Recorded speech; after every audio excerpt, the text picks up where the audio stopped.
You're listening to WXNA LP Nashville 101.5 FM.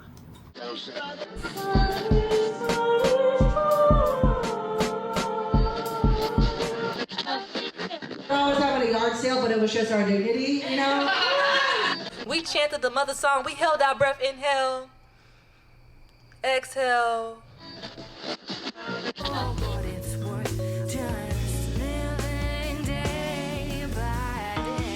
You're listening to Public Comments, an arts equity radio show on WXNA 101.5 FM, Nashville. This is Public Comments. I am Christine Hall. And I'm Lydia Yousief. We are here in the studio today with our guest, Elizabeth Burton, a writer, producer, and filmmaker originally from Georgia who now calls Nashville home. She is passionate about storytelling that is by and for people in the margins and has brought that ethos to her work in national news on Brief but Spectacular, local news on This Is Nashville, and independent projects. Thank you so much for being with us here today, Elizabeth Burton. Yeah, thank you for having me. I'm excited. Awesome. This is a limited series where we are building an artist-centered narrative about the Title VI complaint process that got artists their money back here in Nashville while exposing discriminatory funding practices. The show is an archive and roadmap as we continue advocating for the equitable arts funding our city deserves. Today, we will be doing some delving. We're going to delve into the lack of media coverage. And before we get started, Elizabeth, would you like to tell us all about your background and what brought you to this work? Yeah, so when I graduated college in 2021, so right after COVID, kind of not the 2020 graduates, unfortunate situation, but I had the year later kind of after effects. So I was just applying to random jobs, found a job at a production company that happened to be contracting with PBS NewsHour. So that's how I kind of got into news. I was not like the kid who was, I'm going to be a reporter and I'm going to win a whatever award. I don't know what awards they win. That's how invested I am in traditional journalism that I'm like, I can't even think of what awards. Is there a Peabody maybe? Yeah, you want to get a Pulitzer, right? Whatever they want. I'm really happy for all of them who have that and want that, but it's not me. And then from there, I started working on This Is Nashville because I kind of wanted to do something a little bit more local. National projects are really a beast, and you don't really get to know your community. Like, I was in Nashville for a year and was like, I don't know what's going on here. And yeah, that's how I kind of got into the news scene. It was very much by accident, but I really appreciate how local news has this opportunity to kind of document from a different perspective than national news, traditional outlets, which is why I'm really excited to be on Public Comments today. Yeah. Wow. We're really excited to talk with you. Yeah, definitely. In the grand style of the show, we like to start things off with an approximately 2-minute public comment akin to one somebody might give at a publicly noticed meeting, say for Metro Arts. Elizabeth, would you like to start us off with public comment? Yes, I would. And this is going to be a freestyle because Yes. I got bit by a radioactive cat this morning. Not that anyone else in this room Special might know anything about that. A previous guest of this very show, Nicole Williams. Anyway, so what I was thinking about when y'all invited me to be on here is Reverend Davy Tucker and what he says, complexity is the refuge of the powerful. Oh, thank you. And I feel like that perfectly encapsulates not just the situation with Metro Arts, but what it's like to be somebody trying to learn about it. When I first started trying to learn about what was going on with Metro Arts, because I was working on a daily show where, you might do a episode about some llamas and alpacas in Mount Juliet one day, and the very next day you're doing something about fusus. So whole lot of variety there. So I didn't know too much about the Metro Arts situation, and a lot of what I heard from other people covering the beat, people involved with it was so complicated, so complex, so hard to understand.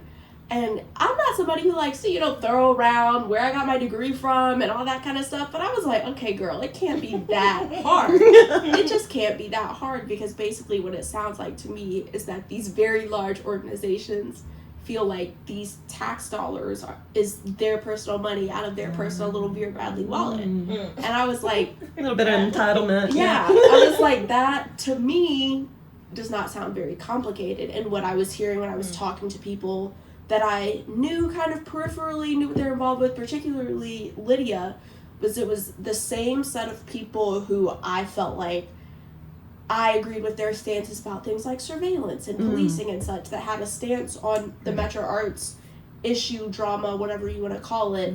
And that was different than people who I tended not to agree with on things like policing and surveillance and funding for our public schools and that kind of thing. And I started to feel like it just maybe was not all that complicated, and we were using the idea that it was complicated to just create confusion about a very cut and dry issue. Was just that artists weren't getting funding, and some people felt like they were entitled to funding that is for everybody.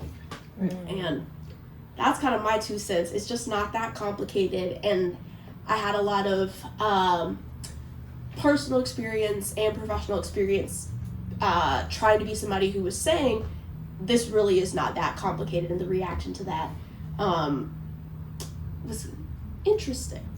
Right. There is an interest, a special interest in keeping the mystification of these circumstances. Thank you so much also for drawing the parallel to Reverend Tucker's quote there. Love him. Shout out to Baby Tucker. Like, round of applause for him. Oh, thank you for holding it down here in Nashville. Reverend Tucker is the executive director of the Metro Human Relations Commission, which is the government department that issued the Title VI report on the complaint that we filed about the inequitable funding.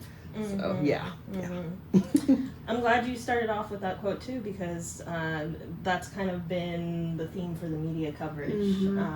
So could you speak more to how important the media is in creating at large, like these narratives and the storytelling process? Yeah, so there's a couple of different ways I like to think about it. If you take a person that their only contact with the news is, they're listening to the radio when they're driving home, they've got the news on while they're making dinner, that kind of thing, all that they hear about this situation is really the headlines.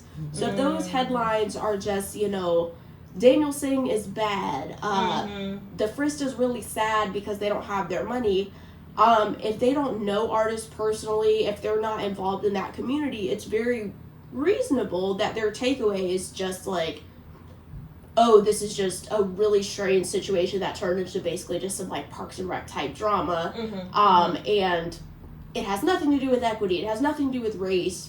You just go on and continue making your dinner. Right. It's a lot less sinister. Yeah. It's very easy to just kind of, especially when there's so much going on in the world, I can very easily understand how somebody's like, okay, y'all are complaining about some murals, like people are dying. I can understand that if you're not somebody who's super engaged with local news. So that being said, I think it's very important that local news in particular is making sure that these headlines are not, this is going to be a little bit of a tangent. Something that I learned in college, I had Maria Hinojosa, who's an award-winning journalist, who did a little stint at Barnard while I was there. And she would go on rants regularly and say, I cannot stand when people say that they're objective journalists. That is not real. And that really resonated with me. And I feel like that's something that I don't even think anyone specifically here in town is like they're carrying that mantra. I think it's just an overall thing about journalism and its culture. Like, we're objective, we're the truth tellers, we're above getting caught up in the drama, we're just reporting the facts. And I have found in particular with Metro Arts, like, reporting that to not be the case. Like, the way that you might be reporting just the facts, but the way that the facts are presented tells a certain tale. If I say so-and-so slapped me, but failed to include that I shot them in the face right before that, that might paint a picture that other person just slapped me out of nowhere. But that other context is very important, and I feel like particularly with Metro Arts, a lot of that historical context was just kind of glazed over and pushed aside, and it kind of became this thing like, it's a bunch of people whining because they want this money and blah blah blah blah. So I do feel like local news has dropped the ball a little bit in providing that context to make sure that everyone can understand what's going on, and claiming that they're being objective when it's not really all that objective. That is, yeah, that's really crazy too, that was a huge part of the narrative of like these little people want, like, they're 20K, they're out here getting 20K, and there wasn't even like an examination of like the art monopoly is 50 mil. No, they're, you know, so it was like so disproportionate for real. Yeah. When you said that about the murals, I was like, It makes me think of former Commissioner Will Cheek's comment about we don't want them spending it at Kroger, Right. which is so crazy because if you're giving somebody like a general operating grant, you could be taking so-and-so to coffee on taxpayer dollars. Exactly. And And they pay salaries, and of course their employees will take that to Kroger. yeah. And what's wrong with Kroger? Why was Kroger catching smoke? Like, Kroger's great. And how come I can't feed my artists who are working with me on a project? Right. What? We're gonna work Yeah. through lunch? You should starve. Yeah. Oh, right. That's actually my official stance today. We should all starve. Artists should starve. Yeah. Well, yeah. we talk about the banality of evil sometimes, right? Well, and also just the myth of neutrality. You bring that up, and we know, number one, there is no neutral. Number two, if you are taking that position that you are so-called neutral, you're coming down on the side of, for instance, in this case, the oppressor, right? But also media. You can look at the trends, and the entire political landscape in our country is skewed to the right. So if you are calling yourself a centrist, you're still landing on the right of things. Yeah, neutrality, total myth. Yeah. Thanks for busting that up. Yeah. Can you speak more about the specific landscape in Nashville? Yeah, so I think Nashville is pretty interesting to me because there are a lot of outlets that make no kind of like promises that they are not trying to appeal more to a liberal crowd. There's several outlets in town. I would say WPLN is one. I would say The Scene is one. I would even say that I don't know that anybody would think like the Tennessean is like an alt-right paper. Like it's not necessarily saying we believe this, but it's a lot of our outlets, whether they're state outlets like the Tennessean or the Tennessee Lookout or local specific, a lot of them are kind of pretty clearly trying to get this left-leaning crowd. So it's kind of interesting that there's a set of issues that I feel like we've all kind of put a stamp of approval on, that it's like, it's okay to cover pride events because that's like cute and fun now. Or it's okay to, you know, cover like, I don't know, and this is like no shade to them, but like BNA, not the airport, but Black Nashville Assembly, like certain groups that kind of have a little bit of a stamp of approval. And it's okay to kind of have this left-leaning mentality for them, and then we suddenly have to pretend we're objective and trying to, you know, be centrist or whatever when it comes to Metro Arts, which is interesting to me. And I haven't quite gotten to the bottom of why Metro Arts really got so many people in a tizzy. Well, I mean, a lot of it seems to be about posturing. They like how it looks and sounds to be associated with the liberal mindset. But when they start to walk the talk, as they did briefly at Metro Arts, that causes a whole ruckus. We don't actually want to do the thing. We just want to look like we are. We want to talk like we are. Yeah. Can you speak to maybe some examples of the coverage of Metro Arts? I'm about to knock this water over. Yeah, so I can kind of go over how I was thinking about it. So when my kind of introduction to it from the news side was hearing about it from Nicole, which is a lot of my introduction to most things Metro. A lot of us in Nashville, Nicole. Yeah, Sorry. round of applause for Nicole. Nicole Williams coverage, yes. And so when all of the kind of turnover in leadership at Metro Arts started, I believe that is before I even moved here. So I was not really in the know about all of that stuff, but when I started really hearing about it was with Daniel Singh's departure, because that overlapped with my time working at a local news outlet here. Right. So given what I said at the top of the show, is that I have never considered myself to be like a serious journalist. my first thought was, is there something fun and creative we can do with an episode to kind of cover it, because it's about the arts and whatever. And I don't know, I get so bored. I get bored so easily. Is it because they're telling the same story over and over again? Yeah, it's that, and it's kind of, I don't know, and this is not any sort of disrespect to, like, any journalist or anything, because it's such a hard job, but sometimes a small newsroom does not have capacity to do a huge, really creative deep dive. Sometimes you've got 5-6 staff members and they're all overworked, and all they can get out is short paragraphs. And I was kind of wanting to see, okay, since we have this hour-long space on This Is Nashville, to do something audio rich, creative. My first idea was like, can we do some kind of like top 10 hits of like crazy moments with Metro Arts? Yeah. And I quickly found out that while it would have been possible, a lot of people in the community were like,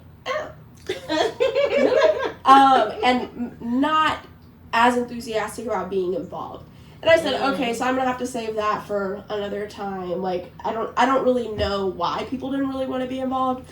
Snakes. Yeah. I was like, guys, I promise it's gonna be funny. And then when if anyone remembers the Halloween episode we did, Khalil and I did about what's the scariest place in Nashville for Black people, and we traveled all around. I think people thought we were going like that direction. They were like, I don't know now.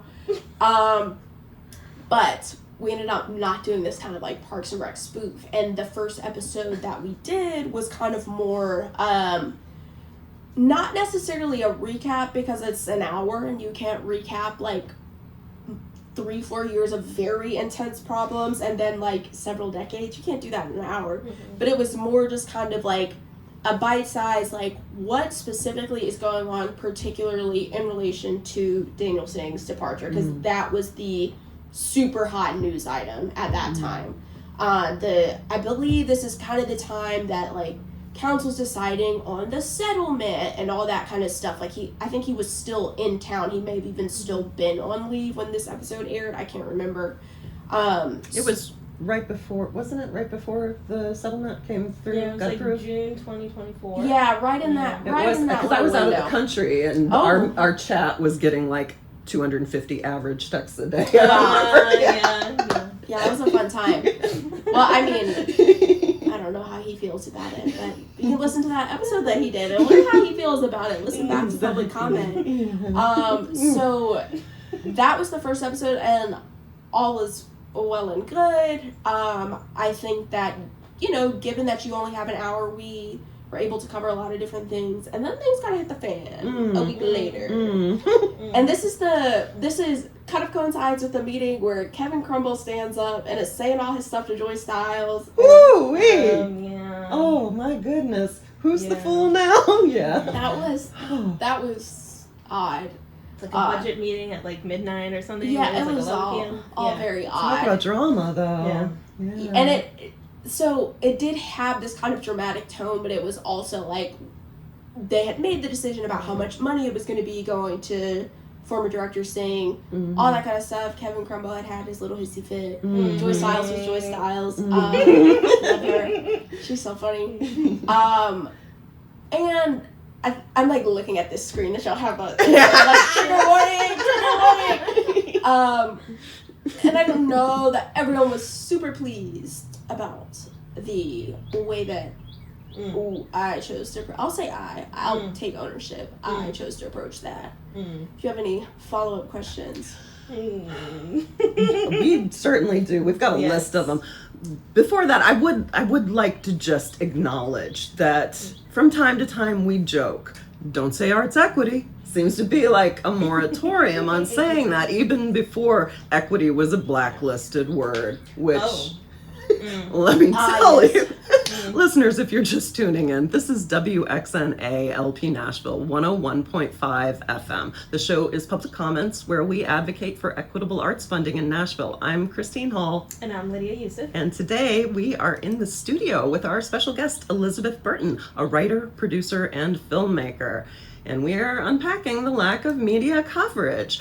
And, it's just hard not to notice with all the coverage that does go around about about Metro Arts and the ongoing drama, there is a significant lack of mention of our group, Arts Equity. Not so much that we want to see our names out there like that, just that when they say something like a group filed a Title VI complaint, a group of what? The group has a name. Right. And listeners, if you're interested in learning about what we've been up to for the past couple of few years, we're online at artsequitynashville.org, and we have extensive documentation of the drama and of our response to it, which this show is part of. Yeah, with over 80 signatures and no lawyer. Yeah. We wrote all of that and we sent it in. So and sat through negotiations and everything. So a group is crazy to say, but coming back to this moment, Questions. we had a little tangent right there. Release that. Yeah, I'm, Steam valve. I'm having flashbacks, more flashbacks now.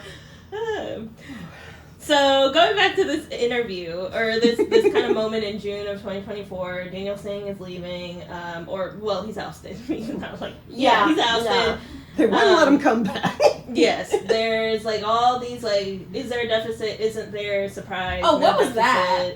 Yeah. We don't have to spend too much time on that, but what was that?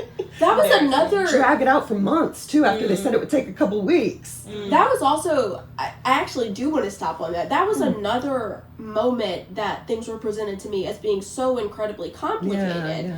And I had it explained to me in a bit of a patronizing way about this deficit. And so my kind of end question after all this is there or is there not? Right. Because I'm not great with money. Right. I'm not great with money. You can ask American Express. I'm not great. You know what? Neither is the symphony. They run a deficit half the time. There Excuse we go. the exaggeration there, but There we it's go. a rally. But I'm like, you are either in the red or you are not. Like, there's not really... It's a yes or no question. This one's very black and white. And this... I think that was another example where, to me, things were presented as just like, it's so complicated for you even to tackle because, like, well, it's a yes or no question. Yeah. Are you in the red or are you not? Right. And if it's that complicated, who's pretending it's that complicated? Right. I remember that February meeting with the Oversight Committee in 2024, and Crumbo was coming in to present. And I was told ahead of time, like, Crumbo is this very well-respected, very charismatic. Okay. And I was like, I came in and I was like, oh, I'm going to be so shocked at what he has to say and, like, this deficit. And I was like, oh, here we go. And this is, like, going to derail the complaint that we have. And now they're going to make it all about this deficit. And I'm really worried. I don't know what the facts and figures are. And this man gets up here and, like, the mic doesn't work. So he's like... He makes a joke about the mic and everyone laughs, and I was like, and you can imagine me being so tense and seeing all these white people laugh. I was like, what are you laughing? What are you laughing? This is not a moment to be laughing. And sorry if I was loud on the mic. You're perfect. and then all of a sudden he like goes into his little like speech and he's like, guys, there's a deficit, and there's like he's like making all these like claims that are major with no facts to back it up. And the commissioners are like, oh my God, this is tragic. This is crazy. Right. And I'm sitting there like, okay, hold on, y'all. Hold on. No one has a question on, like, what is the evidence? And he even says in his speech, he's like, no evidence yet. But I'm just here to give you some conclusions. And I was like, if I did that in a college paper, if I ever did that in real life to my mom, there would be consequences for this. I'd like to paint the picture at which I'd like you to arrive, which I'm just going to bring up. It was very similar to that with the working group that they established to figure out a path forward for I Thrive. love a working group. Well, they keep blaming it on the conciliation agreement. Granted, the working group was part of the conciliation agreement, but only because we demanded that they keep Thrive around, and they refused, in apparently a retaliatory measure, to pay individual artists directly any longer. So they formed this working group, but from all we can see, it looked like the conclusion was foregone, that they all knew that it had to be fiscal sponsorship, if not privatization, which we had quite a loud outcry to both. However, the sponsorship went through, but who suggested it? And why was that the only path that was actually considered? Right. And I think what becomes very clear when you're in this is, like, there isn't a complexity It's like actually really kind of obviously just all these conclusions without facts coming out, saying this is what we have to do. There is a deficit. We have to do fiscal sponsorship, and there's no sense of, it's very just a one-sided enforcement measure. And then when you happening, have the media who is reporting facts, just simply Yes. reporting that Right. as fact, as Regurgitation, indisputable, Mhm. inevitable claims, Right. with no input from, I mean, it doesn't have to be y'all, but like, Right. you would read through a whole article and there's no quote from an artist. There were But 80 artists who signed on to the complaint with us. Yeah. Any Yeah. one of us. any Anyone. one of y'all. Yeah. Which is public info too. Yeah.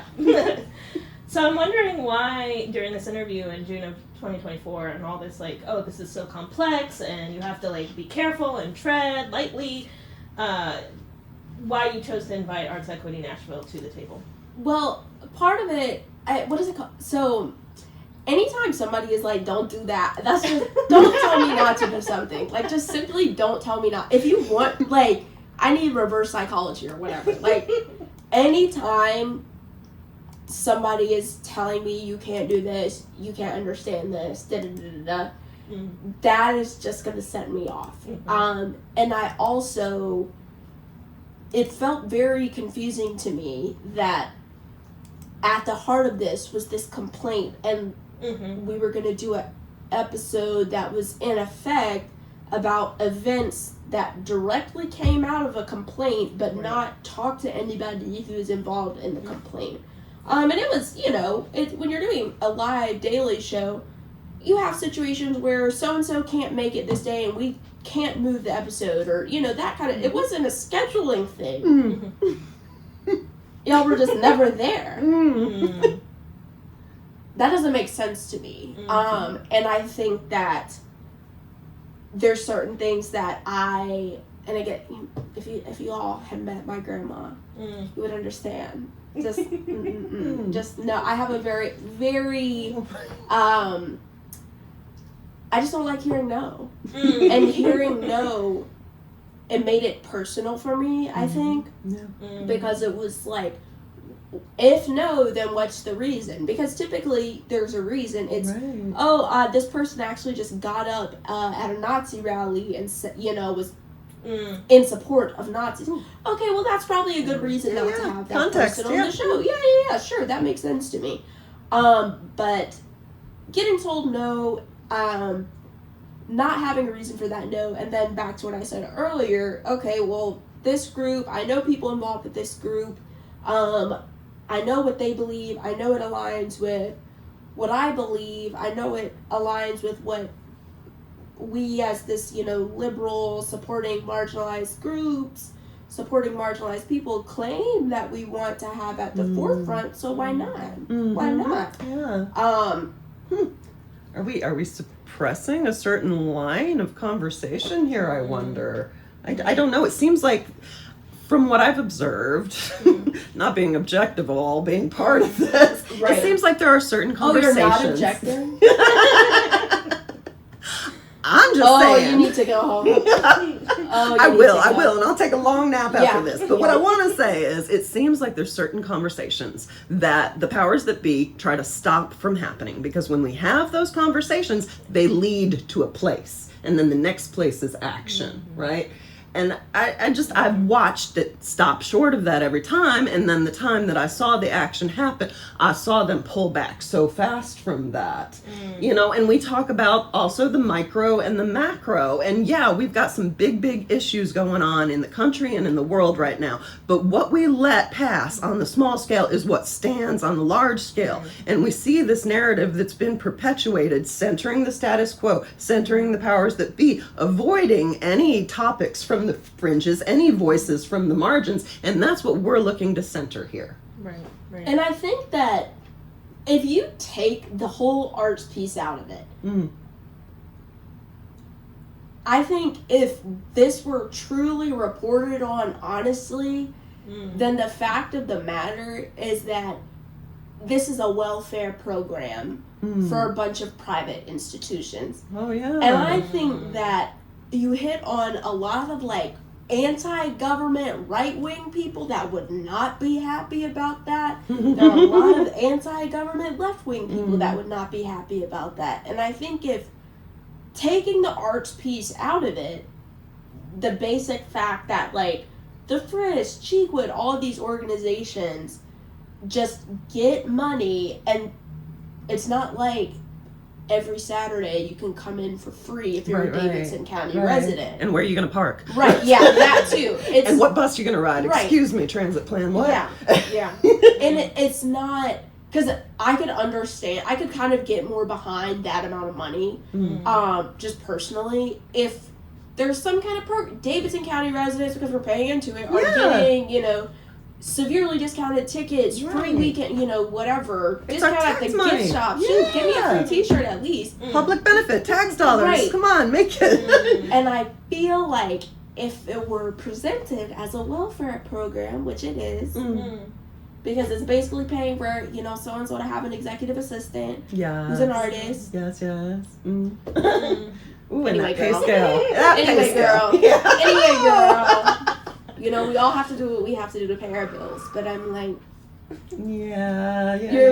you're writing emails with AI. Are you an artist? Are you an artist, girlfriend? But anyway, that's a separate point. But I think that if we were really honest about that fact, then I think a lot more people would be mad. And I think a lot would have to change, because I think we would start hearing from people who otherwise aren't super invested in the arts. Like, they don't go, you know, they don't go to shows, they don't go to the Belcourt or exhibits or whatever, but they're just like, wait, what the heck? Y'all haven't filled my potholes, but y'all are sitting here handing the Frisk money to pay this girl to go get you your coffee. Or handing the symphony money to turn back around and charge me so my son can appear. Right? Yeah, and they don't even pay these. They don't hardly pay, like the Nashville Ballet. What's up? These dancers are making like 3 pennies. Thank you for that. Yeah, exactly. I could also get behind it if I'm like, okay, they are making, you know, they're set. Our dancers are taken care of. Right. What? No. It's all these administrators. That's the crazy part. That's it. The middleman, right? That's the crazy part. I mean, there's lots of crazy parts. Who certainly aren't spending any of our grant dollars at Kroger. Right. No. I think that's the part that, to me, whether you are an artist or invested in the arts community, I think that's the part that really probably appeals to everybody, that this is basically a bunch of people feel very entitled to tax dollars to do things that overall do not have a direct benefit, if you're going to look at it the most selfish way possible, because it's like, y'all are paying these dancers, we don't get free tickets, we don't get a free t-shirt, I gotta pay to park, I gotta take out a loan to go see these little girls, but they're talking about serving underprivileged students, but I mean, like, one day a year, and then they take the pictures for Instagram. It's like that episode of Abbott Elementary. Have y'all seen that, where they bring all the kids to the golf course? Yes, it's giving that. It's giving that. Yeah. Wow. Because then they'd have to be held accountable. And we don't want that. For those funds. Yeah. We don't want that. Full circle to another episode that we did with Nicole Williams. Wish on accountability. Yeah, that I calling back to believe it was Nicole. She's great, by the way. I mean, really is it that we're wrong, or do they just not want to be held accountable? Which kind of might lead into. Yes. So can you speak more to what happened when you invited Arts Equity Nashville to the show? Yes. So let me think. Let me take a moment to pause. If you, because you can go back and listen to that episode, we did have to address that some people chose not to appear directly in relation to y'all being on the show, which I mean, I'm young, but it has not really been my experience in producing thus far that people have had that much to say about who else was gonna be there. That was a new one for me. And to be specific, y'all did 2 episodes on the settlement with Yes. Daniel Saying. And the first episode, it was me and Alayna. Yes. And Commissioner Heather Lefkowitz, Joy Stiles, Councilmember Joy Stiles, and Char Danston, who was WPLN journalist who was covering Metro Arts. And then the second episode... the second episode was it Alayna and Sangeetha? It was. Yes. And then Jamie Holland, who represented Daniel. Yes. So I was by And myself. You were Joy was alone, back, right? yeah. Weren't you You alone were with throwing us? clubs, yeah. I just imagined Alayna there. Y'all have done interviews together, but no, Yes. that one I thought Okay. you were. I was by myself for that first one. Yes. Okay, all right. Yes. Yes. And you held it. Yes.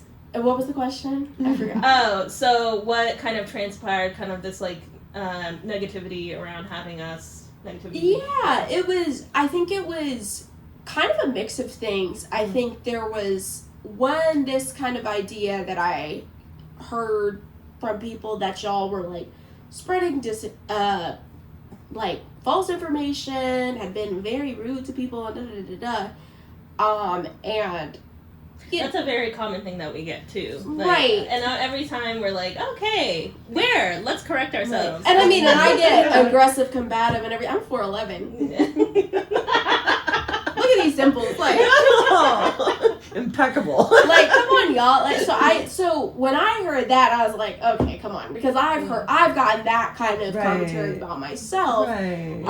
So I kind of saw through it right away. I was like, okay, well, I've been here. I'm assuming that's what this is, and as much as it's so important to me that any project I'm working on, people are comfortable, they feel heard, they feel valued and everything. And interpersonal disputes, she called me this and whatever, is not really my business. And I was like, unless you can provide me with information such as like somebody called you a slur or something like that, then this is kind of like, okay, y'all don't really like each other, then that to me is not that you can't really upend the whole, because anytime you try to do an interview, you have to make sure everybody there likes each other. You're never gonna get diverse perspectives, and you're just gonna have everyone sitting here who's like, yes, I believe. It's not a conversation. It's just one-sided enforcement. Yeah. And I mean, that's fine. But that was not what at least that was not my understanding of what my job description was. And I don't think that would have been helpful to anybody to have everyone say, yay, we love this, or pizza's good, or whatever. Such an interesting conversation. Yeah, I mean, that's boring. And an hour's a long time. An hour's a very long time. And even if you're talking about, going back to the alpaca example, even something like that, I don't know if we're going to necessarily have people who are like, one person really hates alpacas and one person loves them. Not like that, but we might have somebody who owns 20 alpacas, and we might have somebody who works with the yarn that comes from those alpacas. Like, you need different perspectives to make a quality episode. Different perspectives, different experiences. People may, even like this, we all kind of generally feel the same way, but I was not part of the Title VI complaint. It'd be kind of boring if we were just all recounting what we did yesterday. Well, you're giving us a glimpse of a perspective that we have not seen yet, and that's what we want to hear, and that's what we want to elevate. That's what this platform is for sharing the details that have gone missed by design, perchance, or Perchance. Because where do I work now? Or are we? Ooh, I mean, see, a lot of times what I hear is we could hear what you say if you just say it different. Yeah. Out of personal curiosity. Oh yes. Sorry. Yes. Just to say it worked And so we're well gonna go all those break. years we said it different, right? Listeners, if you're just tuning in, this is WXNA LP Nashville 101.5 FM. The show is Public Comments, where we advocate for equitable arts funding in Nashville. I'm Christine Hall. And I'm Lydia Yousief. And we are here with our special guest, Elizabeth Burton, who is a writer, producer, and filmmaker. Thank you for being here with us, Elizabeth. Yes. You should add stand-up comedian. Yeah. You know, people have been telling me for a long time that I should try stand up, but I'm so scared of flopping. Like, I'm so scared. That's of why you got to go do it. I know, Get that out of the I way. know. Fear quelled. Yeah, I don't know. Just do like a 5-minute thing. But I believe I should be best friends with Io and Quinta. See the Avid coming back. Yeah, like if I have this like delusional belief that if I met them, they'd be like, yeah, girl, you're one of us. You're one of us. We got a comic on our intro, Courtney Warner. Gonna give a shout out. Yeah. I mean, I've hosted open mics for a lot of my time earlier. It was comedy. My then ex-husband was a comedian, so I got Okay. Yeah, fit in where you get. I got a pull for that. I think you should. Okay. You know, out of personal curiosity, I have to ask you, because you mentioned that you in your own life, you had been told you've been spreading misinformation or you're all this negativity. So I was just wondering, if you'd like to share about that, because I think those kind of stories are important for people to hear. But if you don't want to share, let me try to think of just like one really good example, and this I think is totally fine. I won't hear from anyone if I say this. So I wrote in the school newspaper. I had a column, and my column, I'm hot-headed now, but I was hot-headed in You're college. fresh. Yeah. And Ntisake Shange went to Barnard, and she wrote for Colored Girls, that play. Yeah. And I had a lot of beef with the fact that they really kind of paraded her around as being this like shining star of whatever. And it didn't really align with what her personal experience was at the school. She didn't have a great time when she went there. Literally attempted suicide 2 separate times while she was there. Wow. So I was like, hold on, girl. Wait a second now. So I wrote one of my pieces about that. And at the end, I closed it with it was something to the effect of, I don't know who hates black women more, Tyler Perry or Barnard College. Ooh. Hey. Yeah. Published. Mm-hmm. I have an email from the vice president of DEI. And I also, my text from my friends, oh my God, they are so mad. Some of my friends that were on like student government had apparently been on this call where the college president had not been pleased about what had been said. Where's the lie? Yeah. And it was, it was definitely set for dramatic and comedic effect. Yeah. Like, It's heightened, but right, but it was, what I had written about was true. Yeah. And I kind of read the riot act about how I shouldn't have said all of that. It wasn't fair. It wasn't true. All this kind of stuff. And I was like, aren't you the VP of DEI? Like, shouldn't you be asking me, like, why do you feel that way? Right. Not shut up and go away. Just endorse this narrow representation. Right. And so then after we got off the call, I sent her an email. It was probably one of the longest emails I've ever sent in my life. That was this breakdown of all of the major incidents I had, including, and she kept saying I should have gone through the proper channels to address this, not just kind of put it up. Oh, you've got to be proper, don't you know? Yes. And I said, so here's the Title IX report from last year, then here's the other Title IX report from last year, and then here's the other Title IX. So, because proper works so well. Yeah, and here's all of this. She came back with a very different tone. A very, very different tone. So that's just and that, I think I was 19 or 20. And, that's kind of intimidating to have. Yeah. And I was on basically full financial aid. There was kind of stuff at... Oh, yeah. I mean, they couldn't... they're expelling people left and right now, but again, separate issue. Right. Does sure sound like intimidation for real, so... I think that happening was definitely kind of a turning point for me, where I was like, I'm not scared of you. Because really what you did was send me an email. Like, you know what I'm saying? Like, and that was the worst you can, not the worst, but the worst that a lot of these people are really capable of is sending an email. Yeah. Sending a strongly worded email. Yeah, we got some of those emails. Oh, yeah. Right. And, okay, what does that do? So, I'm going to stop what I'm doing and change what I believe in because you sent me an email? An email? Did they say no? They used to kill people. Like, they still are. But I'm still like, people Like, people used to be lynched Yeah. for this kind of stuff, and now you're sending emails.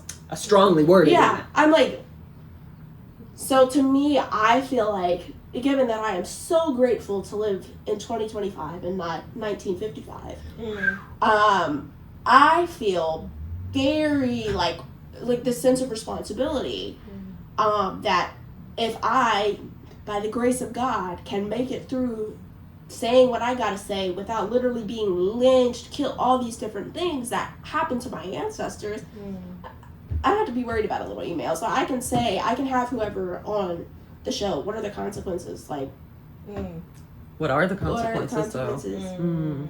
What are really the consequences? People are a little bit upset with me, but also then there are people who are happy to hear what I have to say. I'm here, you know? So that's kind of my 2 cents on my experience with, no, don't do that. Thank you for sharing that. Absolutely, Yes, yes, of do course, that. of course. Thank you. Yeah. I'm curious what you think were the greatest hits of Metro Arts. The greatest hits. There was a meeting I went to with Nicole, actually, where one of the commissioners just stood up and said, I have a flight to catch.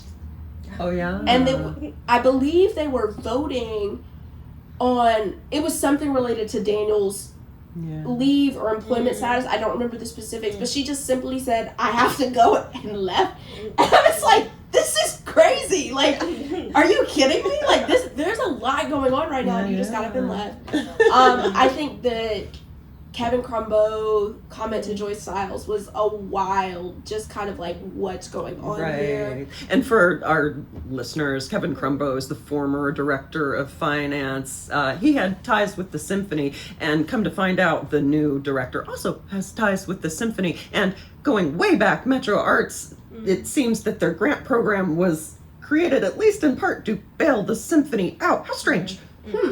It's kind of like Mattress Firm. You know how everyone is like, Mattress Firm is a front? I kind of sort of feel like the symphony is a front. Because I get those little ads that's like, come listen to Ratatouille at the symphony. I'm like, is that real? Like, what are y'all actually doing? That's my hot take. I kind of skipped ahead. Worth looking into. Yeah. Is the symphony real? And if it is real, what is it a front for? Because it's not really if it's a front to me at this point. But. Western indoctrination. Yes. Spoiler alert. Yeah, it's that. Yeah. From Yeah. Ratatouille. Oh, sorry. Yes. The finest. That's Who's steering the hair here? That was, if I had majored in like art history or something at Barnard, that would have been my senior thesis. I love it. That is giving. You went to a women's liberal arts college. Yeah. Yeah. A history of Western art. Yeah. That would have been it. That would have gone triple platinum at Barnard. What are the other hot takes that kind of resonate with you? I think a hot take is it was never that serious. Because it just was, it's very serious, and also it was never that serious. Kind of going back to the complexity thing, like people acting like this is just so deeply complicated and hard to understand. Right. That I think is my overarching hot take. Another hot take is I really think that if you fall into that category of like super large organization that's getting money, I do think that if you were going to receive funds from Metro, you really should have to provide something subsidized to Davidson County residents. That's my other, if I actually had, aside from me being like, abolish the police, like, that's my other, hot take for the day. Yeah. On this Saturday. Right, on this Hot Saturday. It's nicer than it was earlier, though. Yeah.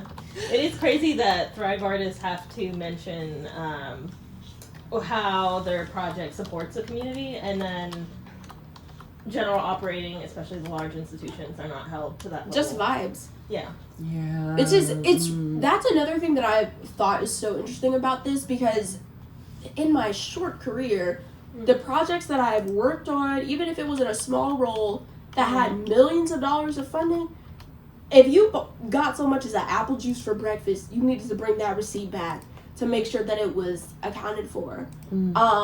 so it's interesting how we just kind of are really flippant with funds here in a way that I like have not really seen. And again, I'm young, so maybe people are just like this, and I'm young and naive.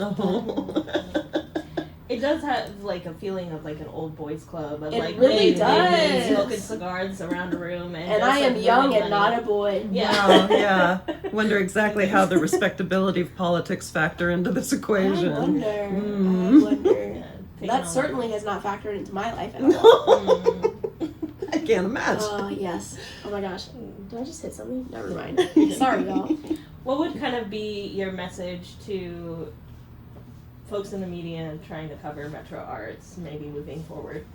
A really practical one, I would say try to talk to somebody that you have not talked to before. Oh, thank you. Yeah, I think, because something that bothers me is when people are like, go do this, and it's not practical, but it's like very practically, is that the word? Yeah. Try to talk to somebody, not try to, because it's not that hard. You have that sign-on letter of 80 people. Right. Talk to somebody that you have not spoken to So before, and maybe even go further to say talk to someone that your outlet has not spoken to before. Right. Look for a voice we haven't heard from, the ones who have not yet been represented, instead of this echo chamber, right? And that's interesting. I love it. I gotta say, that's exactly what I said to Char Daston off the record. Find somebody you haven't spoken to yet. I have yet to see it. I don't know. Yeah. I mean, And I think that in addition to that, people are so because you add in the fact that, like I said earlier, people are overworked, don't have time, and it's easy to call the same person that you built the relationship or whatever. But the work that you put in to build that relationship, you can put that same work in 2-3 more people and get some other information. Right. Their information could, let's say, it could be dead wrong and completely inaccurate. right. But you can still learn from something from that conversation, and you can still figure out why they believe something that's just completely wrong. They Yeah. believe that Freddie has put microchips in people. I would really want to know why someone thought that. That's an interesting story to investigate. I mean, really, how are you going to see all sides of an issue until you've wrapped yourself all the way around it and seen all those angles, the ones specifically that have been pushed out? And I would also say, if you're not going to do that, then I would really kindly ask you to stop claiming that you're an authority on the subject. Because it's fine if you're only going to look at, this 10% of the pie, but don't pretend that you know everything about the pie if you're only looking at that. Good point. Yeah. You're welcome to not do your full job. But I'm an expert on chapter. Yeah. it's like But every don't ask me chapter about the rest of the book. Yeah. It's like when you're in class and you're like, Karl Marx said slave. And that's the whole story. Slay what? Slay what? Slay who? Yeah. A group of what? Yeah, exactly. It all comes back. It all comes back. Asking the right questions. Yes. So, kind of in our final minutes, we'd love to ask, as we ask all our guests, if you were a commissioner, an arts commissioner, what would be They would never let me on there. They would say automatically. First of all, I'd have to be nominated by Freddie O'Connell. Yeah. Oh. Let's pause there. That's already disqualified. Are you the one spreading the microchip rumor? I am. Yes, I am. Choose how you Leave it to an artist. You can't trust artists, because Exactly. they mix with all walks of society. Exactly. Yeah. Exactly. But if I were a commissioner, I think concretely the thing that I said about if you're going to receive that amount of money, you have to provide free tickets. You need to do something. And not just once a year. Not just once a year, and not just when it's pouring rain and nobody can get there, and not just when. And there needs to be something consistent. Like I said, you can give me a free t-shirt. I'd be so happy with at least a free t-shirt, but there needs to be some actual investment in the community aside from just saying, like, you can come on the 18th Saturday in April. And then I think if I were a commissioner, I would also, I think we really should revisit the whole thing about a council member being on the commission, because where did that go? Where did that conversation go? Yeah, That we wrote some conversation letters kind of about fell that off. one. Mm-hmm. That conversation kind of fell off, and I mean, I don't have, I believe this should happen, or I believe that this shouldn't happen, but I think the commission really kind of operates in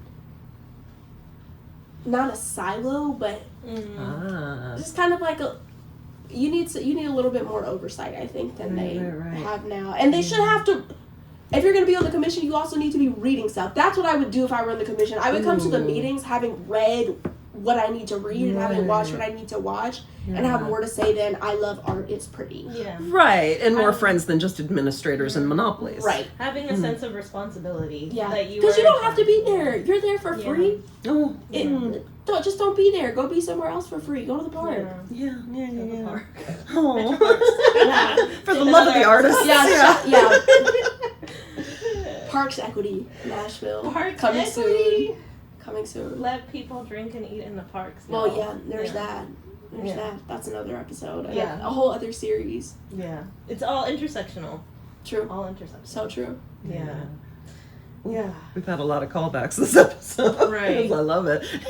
Yeah, to our listeners, this is our 11th episode of what was originally planned to be 12. We are going to do a 13th bonus track. However, that's the plan now.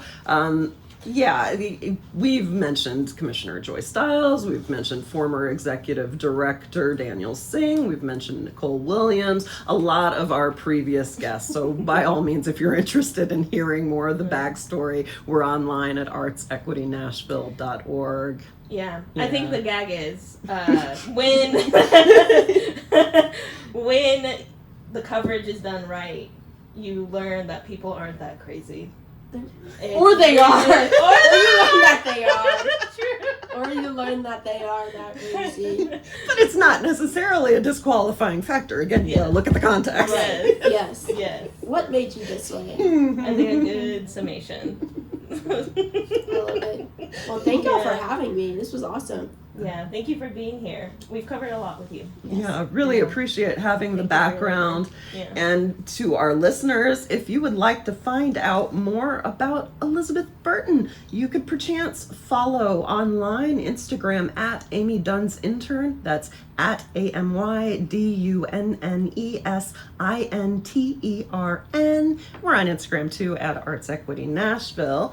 We've been doing this show on Saturdays from 1 to 2 p.m. Central. We will be back next week. A really good one. Yeah. You want to tell us? Oh, yeah. Bestie. Sangeetha's coming through. Hopefully she'll sing some opera on the Sangeetha Ekambaram is also in our intro song. Yes. As is Alayna Renae, who's been on here as a guest and as our guest host sometimes. Yes. One of the original Title VI complainants, so she is back in town and we'll be very excited. She's very academic, very intellectual, so it's really good to digest things with her. Yeah, I'm super excited. I'm glad y'all brought that perspective. Thank you.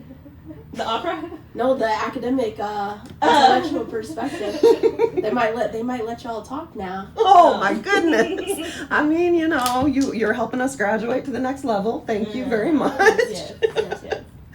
Yeah. Cool. So it's we've got about a minute left. We're going to be giving it over to Teen Power Radio Hour in just a moment. But I do also want to give a shout out to our Working Artist Survey. We are doing what we can to pool knowledge here about the Nashville arts community and collectively bargain for better working conditions and wages and accessibility. So if you want to find out more about that, again, artsequitynashville.org, click on Artist Survey.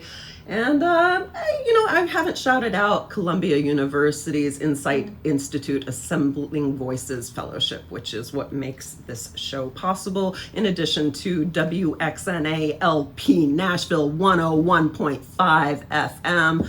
Again, this is Public Comments. I'm Christine Hall. And I'm Lydia Yousief. We've been here with Elizabeth Burton. Thank you so much for joining us, Elizabeth. That was amazing. Thank you. I wish you could hear a smile. Oh, I know. you're smiling big. See, I'm not that intimidating, y'all. Look at this. She's 4'11". We've really enjoyed this. I mean, anybody who wants to see video, it's on YouTube.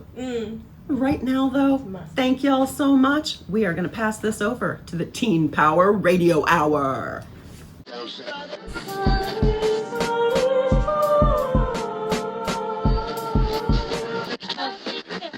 not really a yard sale, but it was just our dignity, We chanted the mother song. We held our breath. Inhale.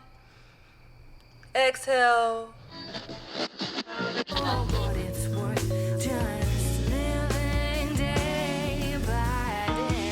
You're listening to Public Comments, an arts equity radio show on WXNA 101.5 FM, Nashville.